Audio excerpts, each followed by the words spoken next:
السلام عليكم ورحمة الله وبركاته.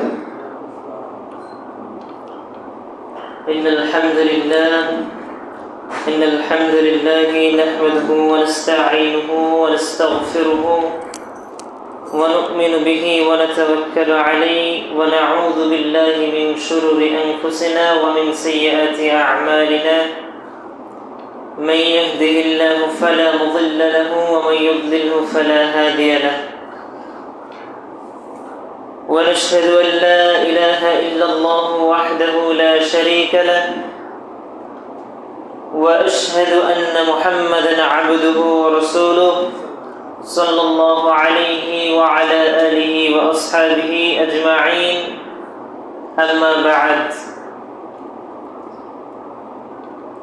فيا أيها المؤمنون، قال الله تعالى في كلامه المجيد والفرقانه الحميد: أعوذ بالله من الشيطان الرجيم. بسم الله الرحمن الرحيم. ظهر الفساد في البر والبحر بما كسبت أيدي الناس. وقال النبي صلى الله عليه وسلم: يا معشر المهاجرين، خمس إذا ابتليتم بهن وأعوذ بأن تدركهن، أو كما قال عليه الصلاة والسلام. সম্মানিত মসজিদের মুসল্লি, আজকের আমাদের সংক্ষিপ্ত আলোচনার বিষয়বস্তু হচ্ছে পাঁচটি পাপের কারণে, মানুষের পাঁচটি কৃতকর্মের কারণে নেমে আসা পাঁচটি বিপদ সম্পর্কে। যেই বিপদগুলির ভবিষ্যৎবাণী আল্লাহ রাসূল সাল্লাল্লাহু আলাইহি ওয়াসাল্লাম এক হাদিসে করে গিয়েছেন, সেই পাঁচটি বিষয় নিয়ে আজকে আমরা আলোচনার চেষ্টা করব সংক্ষিপ্ত পরিসরে। ওয়া মা তাওফীকি ইল্লা বিল্লাহ।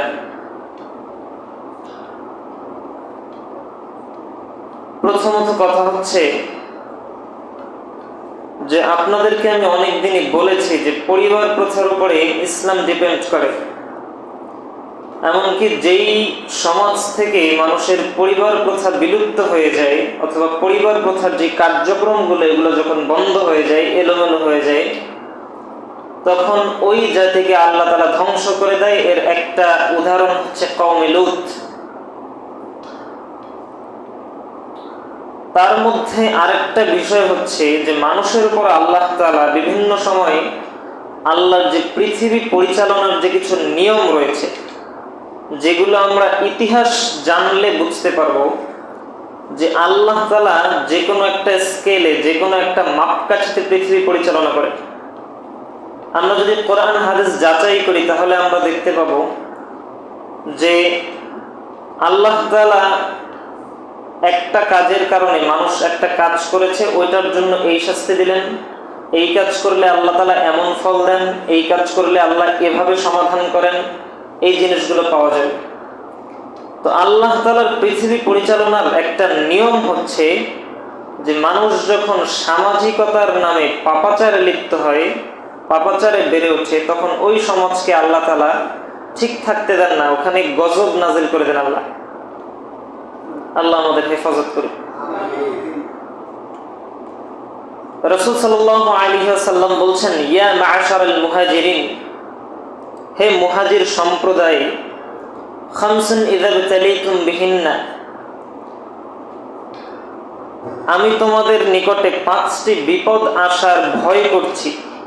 ওয়া আউযু বিআন তুদরিকুহুন, আর আমি মুহাম্মদ সাল্লাল্লাহু আলাইহি ওয়াসাল্লাম আল্লাহর কাছে এই বিপদ থেকে তোমাদের জন্য আশ্রয় চাচ্ছি, যেন আল্লাহ তাআলা তোমাদেরকে এই পাঁচটা বিপদের সম্মুখীন না করেন। কিন্তু আল্লাহ রাসূলের আগেরই ভবিষ্যৎবাণী যে পাঁচটি বিপদ তোমাদের মধ্যে নেমে আসবে পাঁচটি পাপের কারণে। সর্বপ্রথম যেই বিষয়টার কথা আল্লাহ রাসূল বললেন সেটা হচ্ছে লাম তাযহারিল ফাহিশাতু ফি কওমিন ক্বাত্তু। যখন কোনো সম্প্রদায়ের মধ্যে, যখন কোনো জাতির মধ্যে, যখন কোনো গোষ্ঠীর মধ্যে, কোনো অঞ্চলের মধ্যে জেনা, ব্যভিচার এবং অশ্লীলতা প্রচার হয়, যখন কোনো অঞ্চলে অশ্লীলতা বেড়ে যায় তখন সেখানে আল্লাহ তাআলা মহামারী রোগ দান করেন। হাত্তা ইউলিনু বিহা ইল্লা ফাশা ফিহিম আত-তাউন আল-আওজাউ, এক ধরনের এমন মহাবিপদ দান করেন, এক ধরনের এমন ভাইরাস এই সমাজের মধ্যে ঢুকিয়ে দেন, এমন গজব, এমন একটা রোগ, এমন একটা মহামারী এই মানুষদের মধ্যে ঢুকিয়ে দেয়। আল্লাহ রাসূল বলছেন মা বাকফি আসলাফিহিমুল্লাযী মাদাউ, যে এমন একটা রোগ এই সমাজের মধ্যে তখন আল্লাহ ঢুকিয়ে দিবেন যেই রোগের নাম তোমার দাদা কোনোদিন শোনেনি, তোমার দাদার বাপ কোনোদিন শোনেনি, তোমার সেই দাদার বাপ দাদারাও কোনোদিন শোনেনি। তার মানে যেই সমাজের মধ্যে অশ্লীলতা বেড়ে যায়, যেই সমাজের মধ্যে অশ্লীলতার প্রচার প্রসার বৃদ্ধি হয়, পর্দা নিয়ে অনেকই তো কথা হয়, কিন্তু আমরা কতটুকু পর্দা মেনটেন করি? একটা পরিবার নষ্টের প্রধান কারণ হচ্ছে, এবং সবচেয়ে বেশি যেই ফরজটাকে আমরা মাজলুম বলতে পারি, যেটাকে আমরা ফরজই মনে করি না, সেটা হচ্ছে পর্দা। আপনার ঘরের আপনার ভাইয়ের বউ আর আপনি এক টেবিলে বসে খেতে পারেন না, এটা আপনার জন্য জায়েজ নয়। কেন? আপনি মুসলিমের জন্য। আমি এর আগেও বলেছি যে একটা ব্যক্তি যখন বলল যে লা ইলাহা ইল্লাল্লাহ, তখন সে আল্লাহর উপরে ঈমান আনলো। এবার এই ঈমানকে পরিপূর্ণ করে মুসলিম হওয়ার জন্য আত্মসমর্পণ প্রয়োজন, সেটা হচ্ছে আমাল। যখন কোনো ব্যক্তি ঈমানের দাবি নিয়ে আমল করে না, তখন এই ব্যক্তি ঈমানের দাবিতে মিথ্যুক। তার মানে অন্তরে স্বীকৃতি দিলে আমি জান্নাতে যাচ্ছি, এই কথা ভুল। শুধুমাত্র অন্তরে স্বীকৃতির নাম জান্নাত না। ঈমান হচ্ছে 3 জিনিসের নাম। কয় জিনিসের নাম? অন্তরে স্বীকৃতি, মৌখিক স্বীকৃতি এবং কাজে বাস্তবায়ন। এই 3টি জিনিসের একটি যখন কমে যাবে তখন ওই বিষয়টার উপর আপনার আর ঈমান থাকলো। তার মানে 3 জিনিসের নাম ঈমান: অন্তরে বিশ্বাস, মৌখিক স্বীকৃতি এবং কাজে পরিণত করা। তো আল্লাহ রাসূল বলছেন লান তাজহারিল ফাহিশাতু ফি কওমিন কাত্তু, যখন কোনো সমাজে অশ্লীলতা, জিনা, ব্যভিচার বৃদ্ধি পায় তখন এই সমাজে আল্লাহ তাআলা মহামারী রোগ ঢুকিয়ে দেন। মাওয়াত ফি আসলাফিহিমুল্লাযী মাদাউ, এমন একটা রোগ দিয়ে দেন যা তোমাদের পূর্বপুরুষরা কোনোদিন শোনেনি। তার মানে এটা হচ্ছে ভয়াবহ এমন একটা মহামারী যা পূর্বে কোনোদিন ছিল না। আমরা যদি এটা সম্বন্ধে কিছুক্ষণ কথা বলি, সেটাকে আপনি HIV ভাইরাস ধরতে পারেন, অথবা বলতে পারেন এইডস রোগ। এই রোগটা সম্পর্কে জানেন কি? এই রোগটা আমাদের দেশে মূলত ছিল না, বাহির দেশ, বহির্বিশ্ব থেকে আসা একটা রোগ, একটা মহামারী, যার মৃত্যুহার শতকরা 95 থেকে 98%। এটাকে এইডস রোগ বলা হয়, যার ফুল লেভারেট হচ্ছে হিউম্যান ইমিউন ডিফিসিয়েন্সি ভাইরাস অথবা ডিফিসিয়েন্সি সিনড্রোম যেটা বলেন। এটা মানুষের শরীরে প্রথমে ঢোকার পরে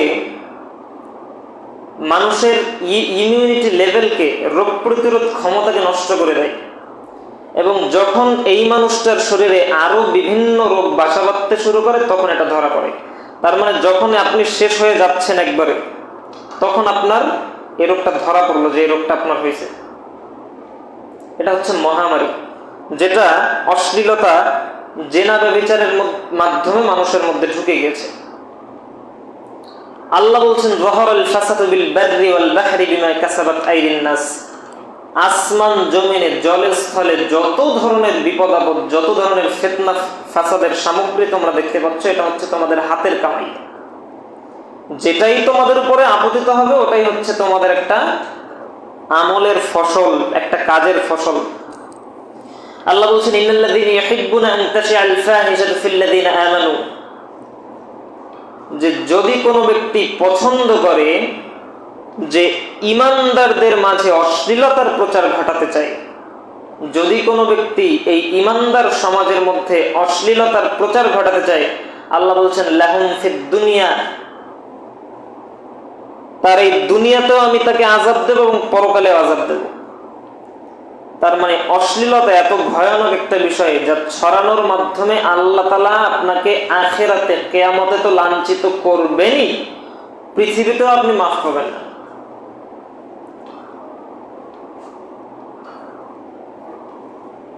একটা কথা বলে রাখি, সেটা হচ্ছে আজকে আমি খুতবা তাড়াতাড়ি শেষ করে দেব। আপনারা জানেন কিনা জানি না, আমি গত 3 দিন যাবত হাসপাতালে ভর্তি ছিলাম। গতকালকে রাতে আমি ছুটি পেয়েছি, তো সেক্ষেত্রে এখন পর্যন্ত আমার খাতা থেকে নামটা কাটা হয়নি। তো সেক্ষেত্রে দাঁড়াতে অনেক কষ্ট হচ্ছে, তারপরও আমি সংক্ষেপে শেষ করে দিচ্ছি। তো একটা হচ্ছে এটা যে মানুষের মধ্যে যখন অশ্লীলতা বেড়ে যাবে তখন আল্লাহ তাআলা কি ঢুকিয়ে দিবেন? মহামারী রোগ ঢুকিয়ে দিবেন। আপনারা কি বুঝতে পারতেছেন না? তো কথা বলতে হবে। তো আপনারা কথা না বললে কিভাবে বুঝবো যে বুঝতেছেন? যখন মানুষের মধ্যে, একটা সমাজের মধ্যে অশ্লীলতা ঢুকিয়ে যাবে তখন আল্লাহ তাআলা কি ঢুকিয়ে দিবেন? মহামারী রোগ ঢুকিয়ে দিবেন। এমনকি এই রোগের ওষুধ এখন পর্যন্ত আবিষ্কার হবে না কিয়ামতের আগে। এই রোগের ওষুধ কেউ বের করতে পারবে না। এমনকি এই যে HIV ভাইরাস, এই ভাইরাসটা ধরা পড়েছে আজকে থেকে কমসে কম 50 বছর আগে, কিন্তু এখন পর্যন্ত এর কোনো প্রতিষেধক বের করতে পারেনি।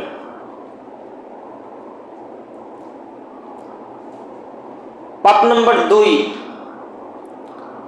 রাসূল সাল্লাল্লাহু আলাইহি ওয়াসাল্লাম বলছেন যে ওয়ালাম ইয়ানকিসুল মিকিয়াল ওয়াল মিজান, যখন কোন জাতি ব্যবসা বাণিজ্য করতে গিয়ে ওজন পরিমাপে কারচুপি করে, যখন কোন জাতি ব্যবসা বাণিজ্য করতে গিয়ে ওজন পরিমাপে কারচুপি করে, ওয়ালাম ইয়ানকুসুল মিকিয়াল ওয়াল মিজান ইল্লা উখিযা বিস-সিনিন ওয়া শিদ্দাতিল মাউনাতি ওয়া জাওয়ারিস সুলতানি আলাইহি, তখন আল্লাহ এই জাতিকে দুর্ভিক্ষে পতিত করে দেন। যখন কোন জাতি ওজন পরিমাপে কারচুপি করে তখন এই জাতিকে আল্লাহ দুর্ভিক্ষে নিপতিত করেন। খাদ্যের দাম 100 টাকা, আমাদের শেখ আব্দুর রাজ্জাক বিন ইউসুফের মুখে শুনেছিলাম যে 100 টাকা দামের রড এখন 500 টাকা, 30 টাকা দামের কেজি চাল এখন 100 টাকা। এটা কেন হচ্ছে? আমাদের হাতের কামাই এগুলো। আমাদের সমাজ থেকে যেদিন এই বিপদগুলো উঠে যাবে, এই পাপগুলো উঠে যাবে, যেদিন থেকে আমরা সঠিকভাবে পরিমাপ করে মানুষকে মাল সামানা বন্টন করতে পারবো, সেদিন থেকে আল্লাহ তাআলা এই বিপদকে আমাদের উপর থেকে উঠিয়ে নেবেন। তো এই কথা বলে সরকারের দোষ দেওয়ার কোনো মানেই হয় না। সরকারের যে কোনো দোষ নেই এটা বলতেছি না, কিন্তু এর ভাগী আমিও, এর ভাগী আপনিও। কেন? এই পাপ থেকে যে বের হতে পারছি না। যেদিন আমরা আমাদের এই হাতের কামাইগুলো, এই হাতের কাজগুলো, এই পাপগুলো থেকে বের হতে পারবো, সেদিন আল্লাহ তাআলা আমাদের এই বিপদ থেকে উদ্ধার করে দিবেন।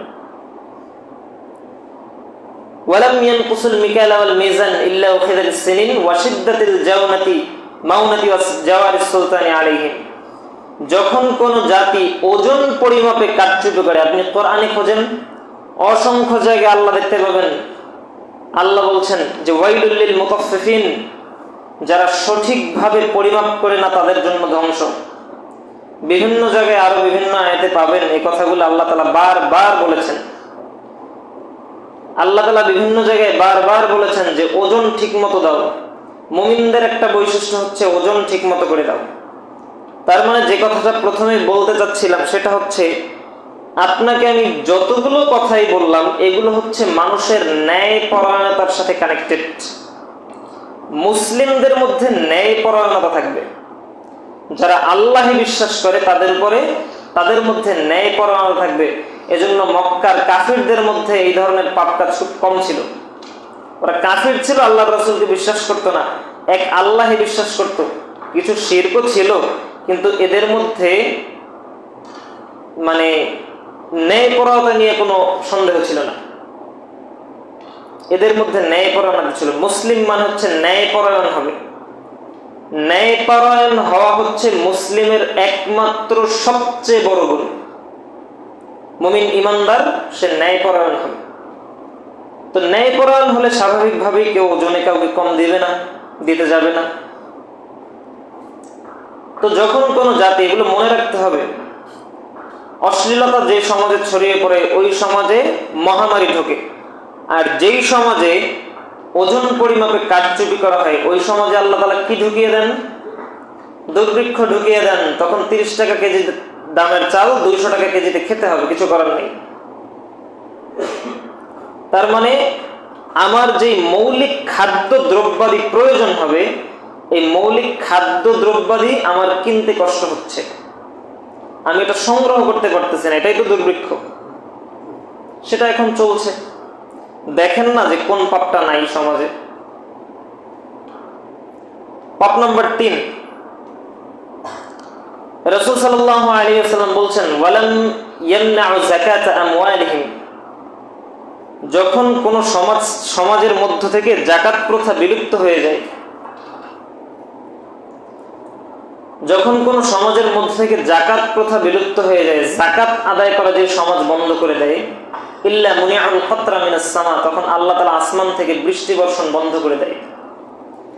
এজন্য কিছুদিন আগে যখন বিভিন্ন জায়গায় সালাতুল ইস্তিসকার সালাত হলো, সেখানে আমি 2টা কথা বলেছি যে যতদিন না মানুষ এই 2টা পাপ থেকে নিজেকে বের করতে পারবে, অতদিন পর্যন্ত জমিনে বৃষ্টি হবে এটা কল্পনাতীত, এটা হবে না।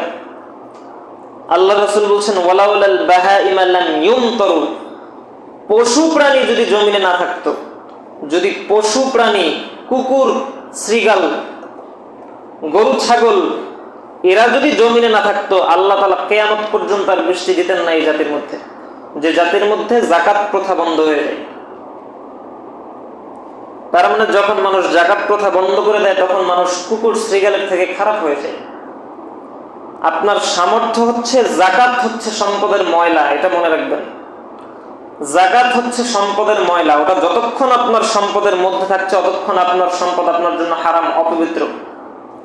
যখন ওটা আপনার সম্পদ থেকে হালাল আলাদা হয়ে গরিবদের খাতে চলে গেল, আপনার পাওনাদারদের, ওরা হচ্ছে আপনার পাওনাদার। সম্পদ আপনি ইনকাম করেছেন, কিন্তু এই টাকা কে পাবে? এর একটা অংশ ও পাবে, গরিব।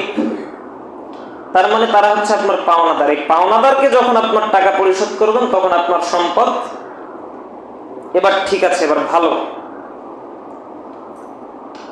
তার মানে আল্লাহ রাসূল বলছেন, ওয়ালাম ইয়ামনাউ যাকাত আমওয়ালিহিম, যখন কোন সমাজ থেকে যাকাত প্রথা বন্ধ হয়ে যায়, ইল্লা মুনিআল কাতরা মিনাস সামা, তখন আল্লাহ তাআলা আসমান থেকে বৃষ্টি বর্ষণ বন্ধ করে দেন, ওই সমাজের বৃষ্টি হবে না। তখন আল্লাহ তাআলা এই সমাজ থেকে বৃষ্টিকে উৎখাত করেন।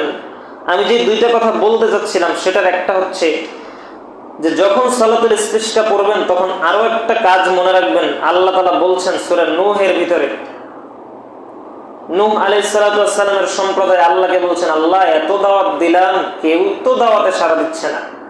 তখন আল্লাহর কাছে বলতেছে যে আল্লাহ আমি এভাবে এভাবে বলেছি, আমি বলছি ফাকুল তুস্তাগফির রাব্বাকুম ইন্নাহু কানা গফফার, আমি আমার জাতিকে, আল্লাহ নূহ আলাইহিস সালাম বলছেন যে আমি আমার জাতিকে বলেছি যে তোমরা আল্লাহর কাছে ইস্তেগফার করো, আল্লাহর কাছে ক্ষমা চাও বেশি বেশি। আল্লাহর কাছে যদি ক্ষমা চাও, তাহলে আল্লাহ তাআলা তোমাদেরকে কি দিবেন? ওয়া ইউমদিদকুম বিআমওয়াল, প্রথম বলছেন যে ইউরসিলিস সামা আলাইকুম মিদরারা, যদি আল্লাহর কাছে পাপ থেকে মাফ চাও, আল্লাহর কাছে যদি ক্ষমা চাও, তাহলে আল্লাহ তাআলা তোমাদেরকে আসমান থেকে বৃষ্টি বর্ষণ করবে। সুবহানাল্লাহ। 2, ওয়া ইউমদিদকুম বিআমওয়াল, তোমাদের অর্থ সম্পদ দিয়ে পরিপূর্ণ করে দিবেন। সুবহানাল্লাহ। আল্লাহ কোরআনে বলছেন সূরা নূহের ভিতরে, যদি তোমরা আল্লাহর কাছে ক্ষমা চাও, তাহলে তোমাদের কি কি পুরস্কার দেওয়া হবে? আসমান থেকে তোমাদের জন্য বৃষ্টি বর্ষণ করা হবে, তোমাদেরকে অর্থ সম্পদ দিয়ে ধনাঢ্য করে দিবেন আল্লাহ তাআলা। ওয়া বানিন, এবং তোমাদের সন্তান সন্ততি দান করবেন। দেখেন আল্লাহ তাআলা মানুষকে এমন এমন জিনিস দিয়ে বুঝাচ্ছেন যেগুলো মানুষের অত্যন্ত পছন্দনীয় জিনিস। সন্তান কে না পছন্দ করে, অর্থ সম্পদ কে না পছন্দ করে, আর বৃষ্টি বা কে না পছন্দ করে। একটু রৌদ্র বেড়ে গেলে তখন আমরা মাঠে গিয়ে কান্নাকাটি করি, অথচ ইস্তেগফার করার সময় হয় না।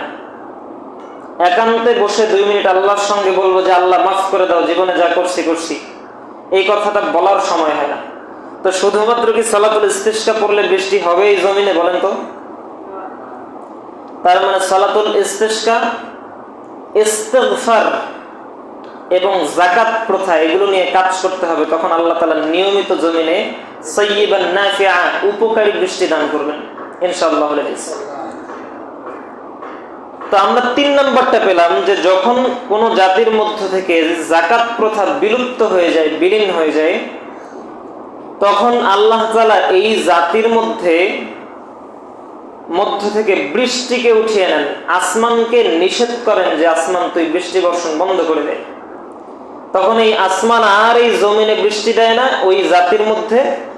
এমনকি আল্লাহ রাসূল বলছেন ওয়ালাউলাল বাহাইমা লাম ইউমতারু, যদি জমিনে কুকুর, শৃগাল, গরু, ছাগল এরা বিচরণ না করত, এরা তো অবুঝ, এরা যদি বিচরণ না করত তাহলে আমি আল্লাহ এই জমিনে আর জিন্দেগিতে বৃষ্টি দিতাম না। কত বড় ধমক। বিপদ নাম্বার 4, আল্লাহ রাসূল বলছেন ওয়ালান ইয়ানকুদু আহাদাল্লাহি ওয়া আহাদা রাসূলিহি, যখন কোন, এটা জরুরি পয়েন্ট, যখন কোন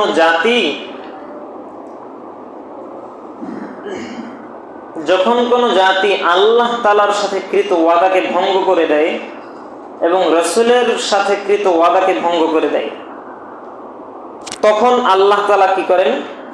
ইল্লা সাল্লাল্লাহু আলাইহিম আদুউম মিন গায়রিহিম, তখন বিজাতীয়দেরকে আমাদের উপরে চাপিয়ে দেয়া হয়।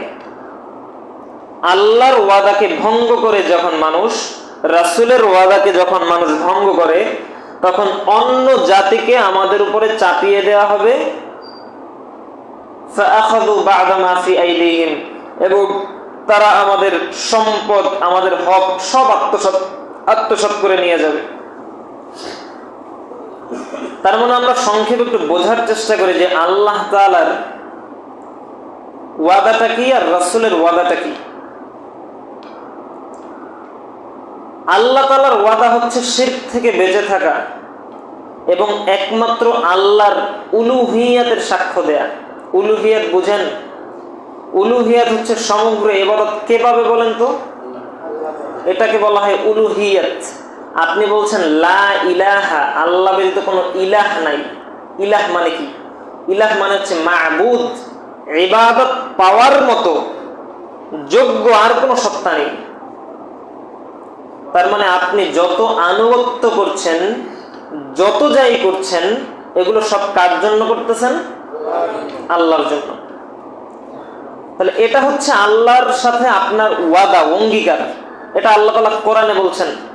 আল্লাহ বলছেন রূহের জগতে, যখন আপনাদেরকে সৃষ্টি করা হয় নাই, আপনাদের রূহগুলোকে পিতা আদম আলাইহিস সালাতু ওয়াস সালামের পিঠ থেকে যখন বের করা হলো, তখন আমাদের সামনে আল্লাহ বলছিলেন আলাস্তু বিরাব্বিকুম, আমি কি তোমাদের রব নই?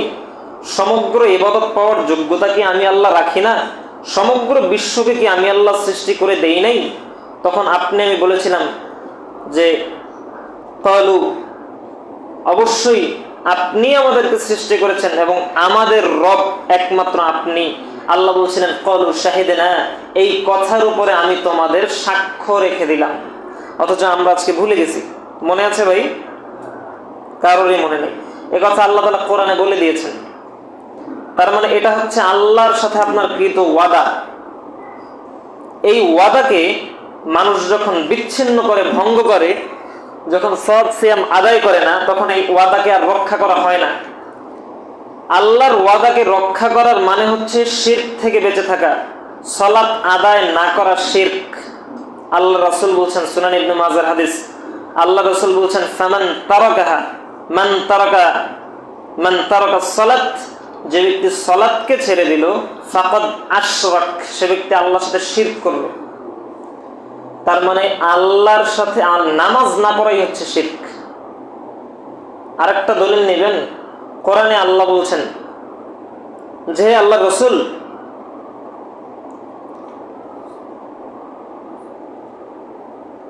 যে আপনি কি ওদেরকে নিয়ে অনেক টেনশনে আছেন?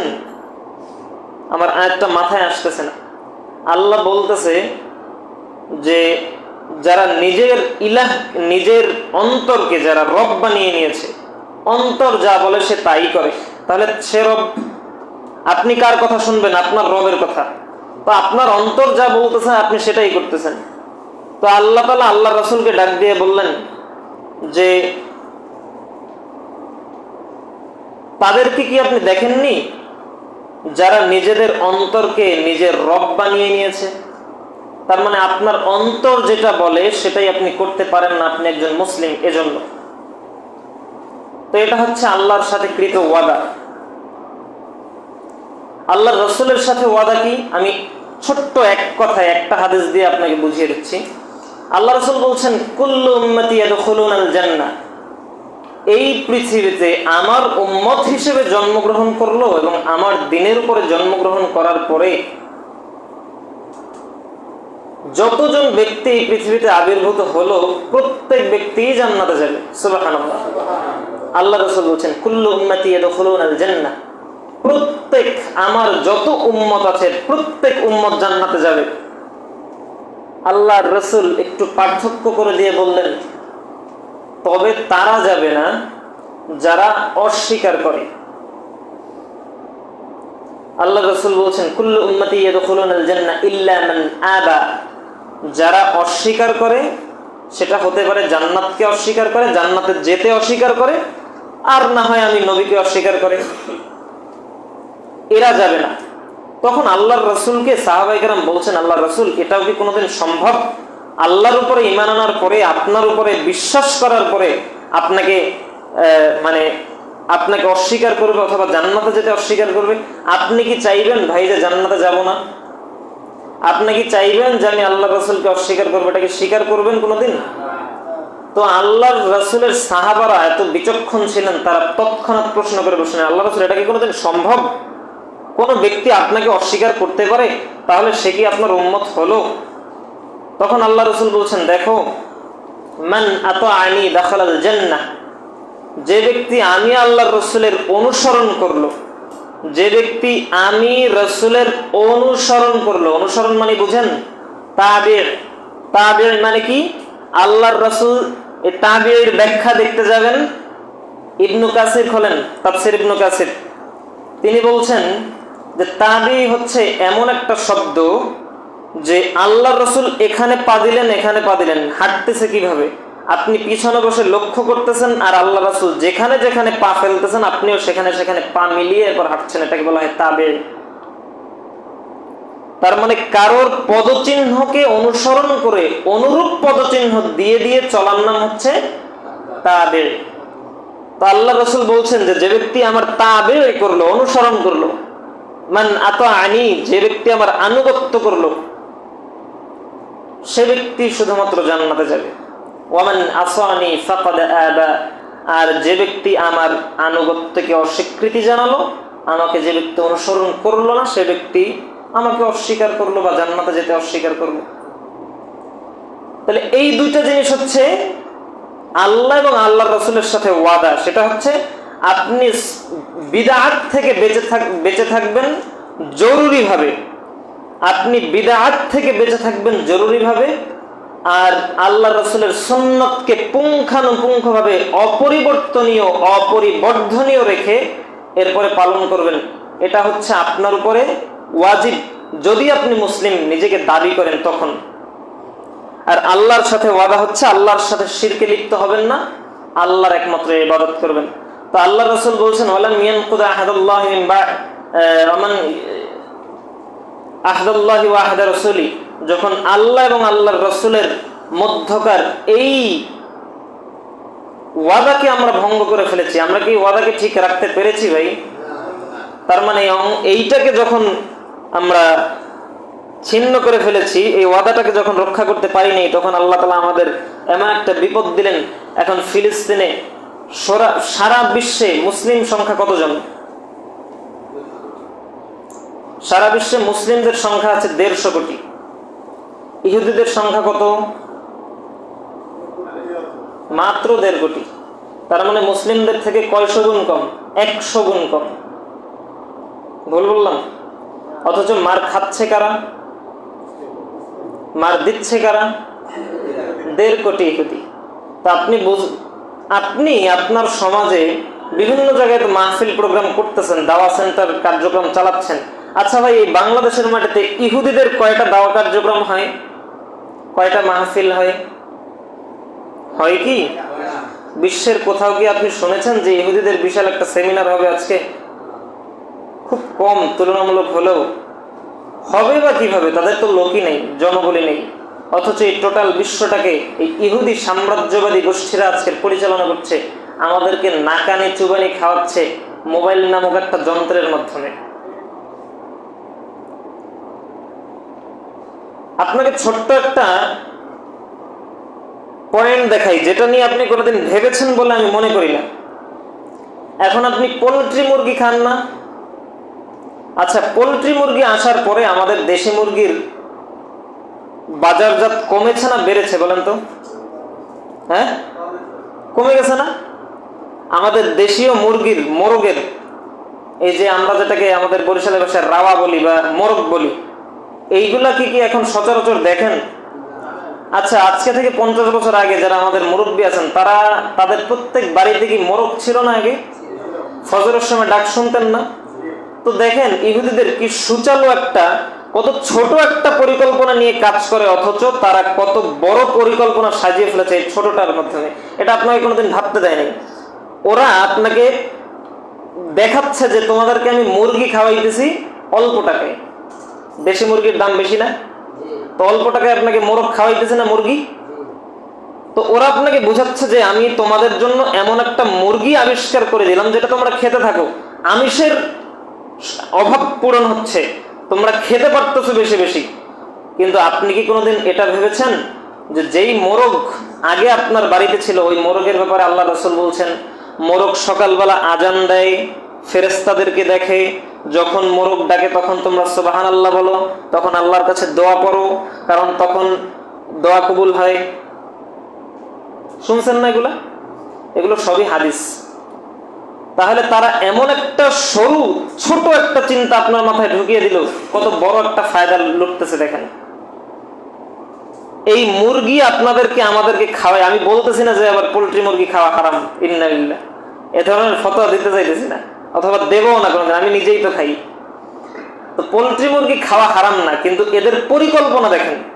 এরা কোথাও সেমিনার করবে না, সিম্পোজিয়াম সেমিনার এগুলো করবে না, কোথাও ওয়াজ মাহফিলের আয়োজন করবে না, কিন্তু এরা যেভাবে আপনাকে আমাকে চালাচ্ছে, এরা আপনার মাইন্ডসেট, আমাদের মাইন্ডসেটকে বোঝে। আজকে আমাদের 11 বছরের একটা বাচ্চার হাতে মোবাইল ফোন থাকে, অথচ ইহুদিদের 18, 19, 20 বছরের আগে কোনো বাচ্চাদেরকে, ইহুদির কোনো বাচ্চাদেরকে মোবাইল ফোন দেয়া হয় না। তার মানে আপনাকে নষ্ট করার জন্য আপনার ওই যে আরেকটা, 2টি সন্তানের বেশি নয়, একটি হলে ভালো হয়, অথবা এই ধরনের কথা আপনাদেরকে যারা শোনাচ্ছে তাদের ফ্যামিলিতে 7, 8, 10, 12, 15টা বাচ্চা, যারা আপনাদেরকে এগুলো খাওয়াচ্ছে তাদের বাড়িতে 10, 15টা বাচ্চা, অথচ আপনার নাকি 2টা হলেই বেশি। তো এই যে চিন্তা ভাবনাগুলো এরকম ছোট ছোট বিষয় দিয়ে আপনাদেরকে ঘায়েল করে ফেলছে। এজন্য 1.5 কোটি ইহুদিদের মাধ্যমে 150 কোটি মুসলিম নির্যাতিত হচ্ছে। কথা কি বোঝাতে পারলাম আমি সংক্ষেপে? তো আল্লাহর রাসূল, আল্লাহ তাআলার ওয়াদাকে যখন মানুষ ভঙ্গ করে ফেলে, যখন আল্লাহর রাসূলের এই সুন্নাত পালন থেকে বিমুখ হয়ে যায়। সুন্নাত দেখেন, মোরগের ডাকের সময় আপনি সুবহানাল্লাহ বলবেন, সাদা মোরগকে লালন পালন করবেন, যদি হাদিসটা যায়ীফ, কিন্তু মুহাদ্দিসদের মত হচ্ছে সাদা মুরগি আল্লাহর রাসূল পছন্দ করতেন, সাদা মোরগ। তো মোরগ আপনি লালন পালন করবেন সুন্নাত, মোরগ ডাক দিলে আপনি দোয়া করবেন সুন্নাত। তাহলে এই সুন্নাতগুলো কি পালন হচ্ছে? আপনি মনে করতেছেন আরে মোরগের ডাকের সময় সুন্নাত পালন করবো, তো সুন্নাত নামাজই তো ঠিক মতো করি না। তো সুন্নাত, এই ছোট ছোট সুন্নাত, এগুলো থাকলেও কি না থাকলেও কি, বলে না অনেকে যে আরে ছোট একটা সুন্নাত কি নিয়ে, এটা নিয়ে তর্ক করো না, তো এটা বাদ দাও, এটা না করলে কি পাপ হবে? পাপ হবে না, কিন্তু এই যে ইহুদিদের প্রপাগান্ডা বাস্তবায়ন হচ্ছে, এই সুন্নাতকে বাদ দিয়ে দিছে। এই এক জায়গা থেকে 2-3টা পয়েন্ট আপনাকে দেখালাম। এভাবে বাদ দিতে দিতে দিতে দিতে আল্লাহ রসুলের ওয়াদাকে আজকে আমরা ভঙ্গ করে ফেলছি। আল্লাহ রসুলের সুন্নতই নেই। যে কয়টা সুন্নত নিয়ে আমরা আলোচনা করি এগুলো একদম সীমিত। আপনি মনে করবেন না যে এটা মনে হয় সব সমগ্র সুন্নত, এটা মনে করার কোনো কারণ নেই। তো এভাবেই ইহুদি চক্র আমাদের উপরে ঝাঁপিয়ে পড়ছে। আল্লাহ এবং আল্লাহ রসুলের সাথে যখন আমরা ওয়াদাকে বিচ্ছিন্ন করে নিয়েছি, তখন আল্লাহ তাআলা এই বিজাতীয়দেরকে আমাদের উপরে চাপিয়ে দিচ্ছে। 150 কোটি মুসলিমের উপরে মাত্র 1.5 কোটি ইহুদি, আর তারা আমাদের সমগ্র অর্থ সম্পদ লুটপাট করে নিয়ে যাচ্ছে। আমরা কিছু বলতে পারতেছি না। ফিলিস্তিনে মার খাচ্ছে, অন্য জায়গায় মার খাচ্ছে, বিভিন্ন দেশে। কিছু করার নেই, আপনি কি করবেন? সর্বশেষ যে পাপ সেটা হচ্ছে যখন কোন শাসক গোষ্ঠী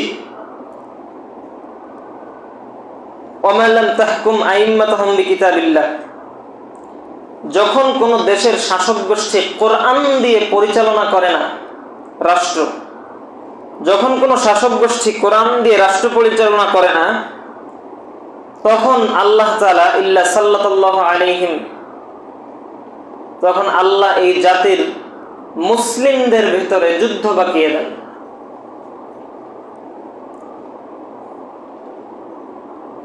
ছোট্ট একটা কথা হচ্ছে, আচ্ছা আওয়ামী লীগ যারা করতো এর আগে, আমরা কি এদেরকে অমুসলিম বলি? একভাবে বলে দিই যে আওয়ামী লীগ সব মুসলিম, এটা কি বলা জায়েজ হবে আমাদের জন্য? হবে না। তাহলে তারা কি মুসলিম ছিল না? কিন্তু তাদের অপকর্মের কারণে তারাও মুসলিম, আপনিও মুসলিম। আপনি ভালো মুসলিম, ওরা হচ্ছে অত্যাচারিত জালিম মুসলিম। তাহলে এই যে আপনাদের মধ্যে একটা দ্বন্দ্ব লেগে গেল, এখন লাগছে কিনা? আমাদের সাথে তাদের একটা দ্বন্দ্ব লাগছে কিনা? অথচ আমরা দুপক্ষই মুসলিম। আল্লাহ তাআলা বলছেন যে ওমা লাম তাহকুম আইম্মাতুহুম বিকিতাবিল্লাহ, আমাদের সরকার যদি চাইতো এই দেশটাকে কোরআন দিয়ে শাসন করতে পারতো না ভাই, কিন্তু করে নাই। না করার কারণে আল্লাহ তাআলার এই গজবটা, এই আযাবটা আমাদের মধ্যে নেমে এসেছে। হাজার হাজার লক্ষ লক্ষ মুসলিম মারা গেল। এরপরে আমরা বাক স্বাধীনতা পেলাম, দিন পালন করার একটা সুযোগ পেলাম, আলহামদুলিল্লাহ। এই ছিল 5টা বিষয়। আমি আরেকবার রিপিট করি, যখন কোন জাতি, দেখবো আপনাদের কার কার স্মরণ আছে, আপনারা একটু জোরে সোরে বলার চেষ্টা করবেন। যখন কোন জাতি অশ্লীলতার প্রচার ঘটায়, অথবা কোন জাতির মধ্য থেকে যখন অশ্লীলতা বেরিয়ে আসে, অশ্লীলতার প্রচার প্রসার বেশি হয় কোন জাতির মধ্যে, তখন আল্লাহ তাআলা কি শাস্তি প্রদান করেন? মহামারী রোগ ঢুকিয়ে দেন ওই জাতির মধ্যে। এমনকি এমন রোগ ঢুকিয়ে দেন যেটা আমার পূর্বপুরুষ জানতো না, তার মানে এটা একটা নতুন রোগ। 2 নাম্বার, যখন কোন জাতি ওজন পরিমাপে কম দেয়, ওজন বিক্রি বাণিজ্য ব্যবসা বাণিজ্য করতে গিয়ে যখন ওজন পরিমাপে কম দেয়, তখন আল্লাহ তাআলা আমাদের উপর কি বিপদ নাজিল করেন? দুর্ভিক্ষ লাগিয়ে দেন। তখন খাদ্যে সংকট দেখা দেয়। ফেসবুক টুইটারে ঢুকলে দেখবেন যে বিভিন্ন মানুষ গলায় দড়ি দিতেছে। এই কিছুকাল আগের সংবাদ, বিভিন্ন জায়গায় সন্তানকে খাওয়াইতে পারতেছে না, গলায় দড়ি দিয়ে মরে গেছে। যখন কোন জাতি যাকাত প্রথা বন্ধ করে দেয়, তখন আল্লাহ তাআলা কি করে? আসমান থেকে বৃষ্টি বর্ষণ বন্ধ করে দেয়। এমনকি আল্লাহ রাসূল বলছেন যে ওয়ালাউলাল বাহাইমা লাম ইয়ামতারু, যদি জমিনে পশু প্রাণী বিচরণ না করতো তাহলে আল্লাহ তাআলা বৃষ্টি দিতেন না। তার মানে এই লোকগুলো এখন পশু প্রাণীর থেকেও খারাপ, যারা যাকাত দিচ্ছে না। সাধ্য থাকার পরেও যারা দিচ্ছে না, তারা পশু হওয়ারও যোগ্য না, তার চেয়েও খারাপ। এজন্যই তো আল্লাহ তাআলা বললেন যে লাহুম কুলুবুল লা ইয়াফকাহুনা বিহা ওয়া লাহুম আইনুল লা ইবসিরুনা বিহা ওয়া লাহুম আযানুল লা ইয়াসমাউনা বিহা। ওদের চোখ, ওদেরকে আমি আল্লাহ চোখ দিয়েছি, ওরা দেখে না। ওদেরকে আমি কান দিয়েছি, ওরা শোনে না। ওদেরকে আমি অন্তর দিয়েছি বোঝার জন্য, কিন্তু ওরা বুঝতেছে না। উলাইকা কাল আনআম বাল হুম আদাল, যে এরা হচ্ছে পশু প্রাণী, তার চেয়েও খারাপ। 4টা হলো না? 4টা না 3টা? 3টা হলো। 4 নম্বরটা হচ্ছে যে যখন কোন জাতি, 4 নম্বরটা হচ্ছে যে যখন কোন জাতি আল্লাহ এবং আল্লাহর রাসূলের ওয়াদাকে ভঙ্গ করে দেয়, আল্লাহর সাথে শিরকে জড়িয়ে পড়ে এবং রাসূলের রাসূলকে অনুসরণ না করে যখন বিদআতে জড়িয়ে পড়ে, তখন এই জাতির উপরে আল্লাহ তাআলা কি দেয়, কি বিপদ দেয়? বিজাতীয়দেরকে আমাদের উপরে চাপিয়ে দেয়। বিজাতীয় মানে বোঝেন? অন্য ধর্মীদের, ধর্মাবলম্বীদের। এখানে আপনাকে ছোট্ট একটা কথা শুনে, এটা মনে রাখার জন্য আর কি। আল্লাহর রাসূল বলছেন, ইউশিকুল উমামু আন তাদা আলাইকুম কামা তাদা আল আকালু ইলা ফাসআতিহা, যে তোমাদের উপরে সমগ্র জাতি তোমাদের বিরুদ্ধে ঐক্যবদ্ধ হবে এবং তোমাদের উপরে ঝাঁপিয়ে পড়বে। যেভাবে ক্ষুধার্ত ব্যক্তি খাদ্যের প্লেটের উপরে ঝাঁপিয়ে পড়ে, ওইভাবে। তখন একজন সাহাবী দাঁড়িয়ে বলছেন, আল্লাহ রাসূল আনাহনু কালিলুন ইয়াওমাইদিন, আল্লাহ রাসূল আমরা কি তখন সংখ্যায় কম হব? আল্লাহ রাসূল আমরা কি সংখ্যায় কম থাকবো? তখন আল্লাহ রাসূল বলছেন যে বাল আনতুম ইয়াওমাইদিন কাসীর, না, তোমরা সংখ্যায় থাকবে অনেক বেশি, অনেক বেশি। হচ্ছে না আজকে 1.5 কোটির জায়গায় 150 কোটি সংখ্যায় থাকবে অনেক বেশি। আল্লাহ রাসূল বলছেন যে ওয়ালাকিন্নাকুম গুসাউন কাগুসাইস সাইল, তোমাদের মধ্যে আত্মসম্মান, আত্মমর্যাদাবোধ থাকবে না। এটা হচ্ছে সমস্যা। আত্মমর্যাদা মানে হচ্ছে এটা যে ও এখানে ক্রিকেট খেলতেছে, ফুটবল খেলতেছে, আমি ওইখানে দাঁড়াই দাঁড়িয়ে ওর খেলা দেখবো, এটা আত্মসম্মানের হানি। আমি কি কথা বোঝাতে পারছি? আপনি একজন মুসলিম ব্যক্তি টিভির সামনে বসে এরকম ফ্যাল করে তাকাইয়ে দেখতেছেন, সুন্দর মেয়েরা নাচতেছে, তো এটা আত্মসম্মানের হানি হচ্ছে না? আপনি আপনার সময় অপচয় করতেছেন এমন জায়গায়, মেসি নেইমারকে নিয়ে মারামারি করতেছেন, অথচ ওরা আপনার নবীকে পছন্দ করে না। আল্লাহ তাআলা বলছেন কোরআনে সূরা বাকারার মধ্যে বলছেন যে কোনদিন ইহুদি খ্রিস্টানরা কোনদিন তোমাকে পছন্দ করবে না। আল্লাহ রাসূলকে বলছেন হাত্তা তাত্তাবিআ মিল্লাতাহুম, যতক্ষণ না তাদের দিনে তুমি যাচ্ছ ততক্ষণ পর্যন্ত। তো মেসি নেইমাররা কারা? ইহুদি খ্রিস্টান। এরা কোনোদিন আপনার নবীকে পছন্দ করবে না। যেই নবীর চরিত্র আপনি গঠন করতে চাচ্ছেন, নবীকেই পছন্দ করবে না যতদিন না নবী ওদের ধর্মে যাবে। নবী যদি কোনোদিন ইহুদি খ্রিস্টান হয়ে যায়, সেদিন বলবে যে নবী ভালো। কথা বুঝতে পারছেন? এটা হচ্ছে আত্মসম্মান। এমন জায়গায় আপনি আপনার শ্রমকে, সময়কে নষ্ট করবেন না। যথাসম্ভব চেষ্টা করবেন সময়কে কাজে লাগানো। এটা অনেক বড় একটা ব্যাপার, যদিও আমরা সবাই এই ক্ষেত্রে একটু বেখেয়ালি, কিন্তু যথেষ্ট চেষ্টা করব আমরা এই বিপদ থেকে, এই আত্মসম্মানহীন কাজকর্ম থেকে যেন নিজেকে দূরে রাখতে পারি। তাহলে আল্লাহ তাআলা আমাদের এই বিপদ থেকে উদ্ধার করে নেবেন। সকলে বলে আমিন। আর 5 নাম্বারটা হচ্ছে, যখন কোন দেশের শাসক গোষ্ঠী ঠিকমতো কোরআন দিয়ে এই সমাজকে পরিচালনা করে না, তখন আল্লাহ কি করে? মুসলিমদের মধ্যে বা'সাহুম বাইনাহুম, তখন নিজেদের মধ্যে একটা দ্বন্দ্ব লাগাই দেয় আল্লাহ। এবার যে নিজেরা যুদ্ধ করে মরো। তার মানে সর্বোপরি কথা হচ্ছে যে 5টা বিপদের কথা আমি বললাম। আরো অনেক কথা ছিল, কিন্তু আজকে বলতে পারছি না, দুঃখিত। এই যে 5টি বিপদের কথা আমি বললাম, এটার একমাত্র কারণ হচ্ছে আমরা দিন থেকে গাফেল, ইসলামী বুঝ ব্যবস্থা থেকে গাফেল। জমি বিক্রয় করতে পারতেছি, জমি ক্রয় করতে পারতেছি।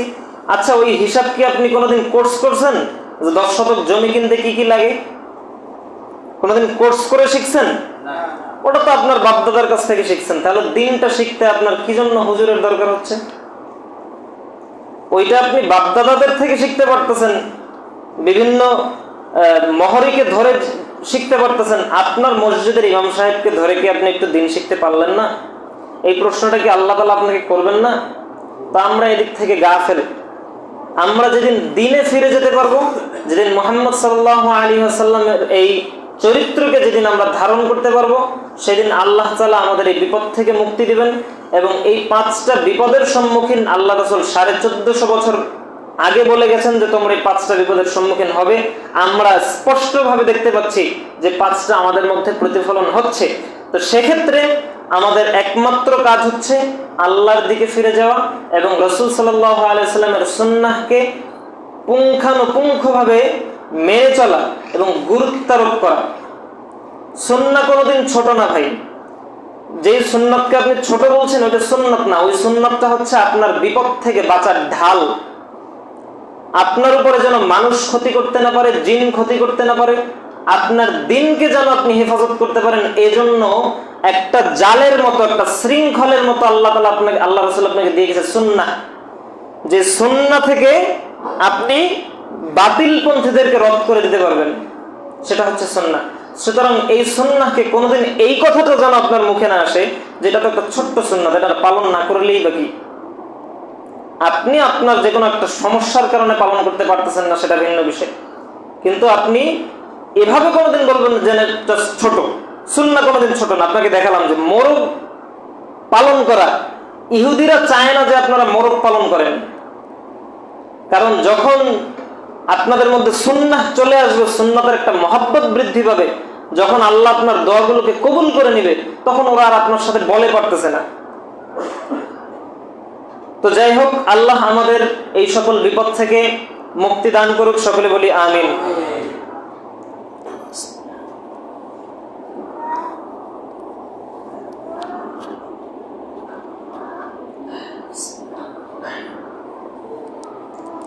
আলহামদুলিল্লাহ ওয়াহদা ওয়াসসালাতু ওয়াসসালামু আলা মান লা নাবিয়্যা বা'দা ওয়া আলা আলিহি ওয়া আসহাবিহি আজমাইন ওয়া মান তাবি'আহুম বিইহসান ইলা ইয়াউমিদ্দিন, আম্মা বা'দ।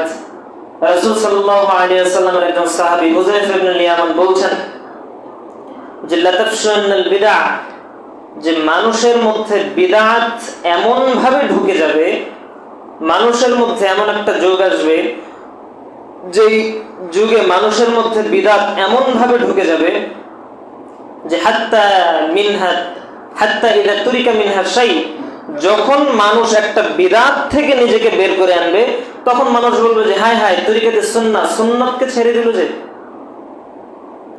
তার মানে বিদআত এমন ভাবে প্রতিষ্ঠিত হবে যে মানুষ মনে করবে ওটাই সুন্নাত, মানুষ মনে করবে ওটাই সুন্নাত।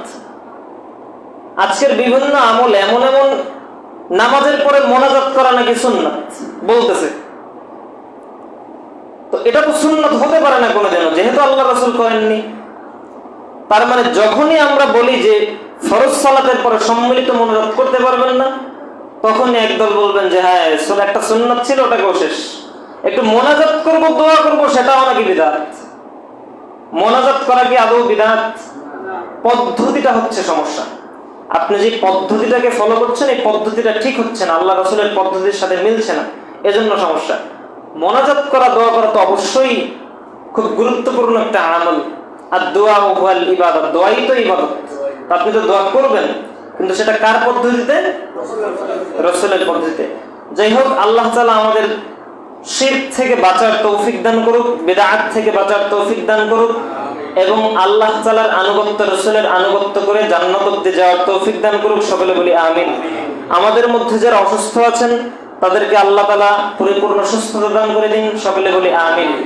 আমাদের মধ্যে যাদের ব্যবসা বাণিজ্যে আল্লাহ এখনো বরকত দেয়নি, তাদের ব্যবসা বাণিজ্যে আল্লাহ তাআলা আরো বরকত বৃদ্ধি করে দিন, এবং ব্যবসা বাণিজ্যকে সঠিকভাবে আদায় করার তৌফিক দান করে দিক, সকলে বলি আমিন।